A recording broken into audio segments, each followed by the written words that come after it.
এবার জাতীয় দলে আসতে যাচ্ছে ওপেনিং এর এক তরুণ তুর্কি।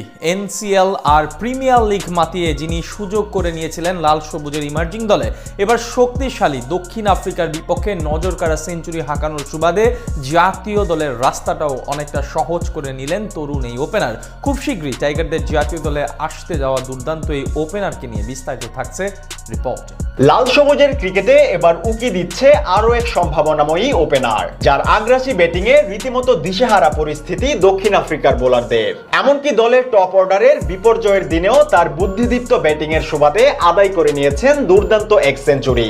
এর আগে এনসিএল কিংবা প্রিমিয়ার লিগ দুই আসরেই নিজের সামর্থ্য প্রমাণ করেন তিনি, যার সুবাদে টাইগারদের ইমার্জিং দলে ডাক পড়ে সম্ভাবনাময়ী এই ব্যাটারের, যেখানেও রীতিমতো বাজিমাত করে দেখিয়েছেন টাইগারদের এই উঠতি তারকা। তাই খুব শীঘ্রই নাম লিখাতে যাচ্ছেন জাতীয় দলের জার্সিতেও, যার আগমনের ফলে এবার আরো শক্তিশালী হবে টাইগারদের নড়বড়ে ব্যাটিং লাইন আপ। বলছিলাম বাংলাদেশ ইমার্জিং দলের তরুণ ওপেনার ইফতিকার হোসেন ইফতির কথা।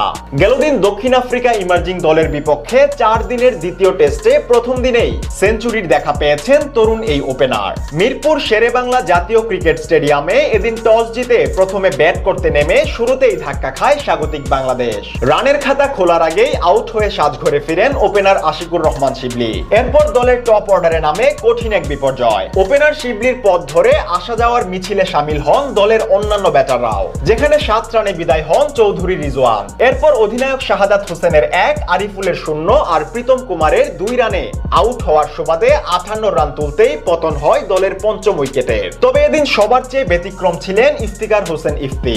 ষষ্ঠ উইকেটে মঈন খানকে নিয়ে দারুণ এক জুটি গড়েন দক্ষিণ আফ্রিকার বোলারদের বিপক্ষে। রীতিমতো দলের ভেঙে পড়া ব্যাটিং লাইনকে টেনে নিয়ে যান অনেকটা দূর। ইফতি মঈনের দুর্দান্ত ব্যাটিং এর সুবাদে ষষ্ঠ উইকেটে 179 রানের অবিশ্বাস্য এক জুটি গড়ে বাংলাদেশ। দলীয় 237 রানের মাথায় মঈন বিদায় নিলেও লড়াই চালিয়ে যান ইফতি। শেষমেশ প্রথম দিনের খেলা শেষ হওয়ার 11 বল আগে সাজঘরে ফিরেন ইফতিও। তবে ফেরার আগে মোট 14 109 রানের অসাধারণ এক ইনিংস খেলেন তিনি। তার এমন কার্যকর ব্যাটিং এর সুবাদেই ট্র্যাকে ফিরে বাংলাদেশ। এর আগে ঘরোয়া ক্রিকেটের মাঠেও দারুণ ছন্দে ছিলেন তরুণ এই ওপেনার। এমনকি সবশেষ এনসিএলও তার ব্যাট থেকে এসেছে 600 রানের ফুলঝুরি।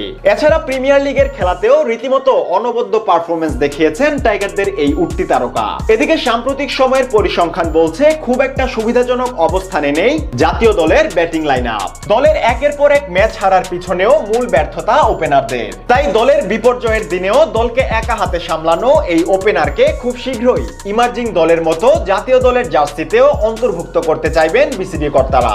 কেননা এমন একজন সাহসী ওপেনার বাংলাদেশ দলের জন্য এই মুহূর্তে ঠিক কতটা জরুরি তা ভালো করেই জানেন নির্বাচকরা।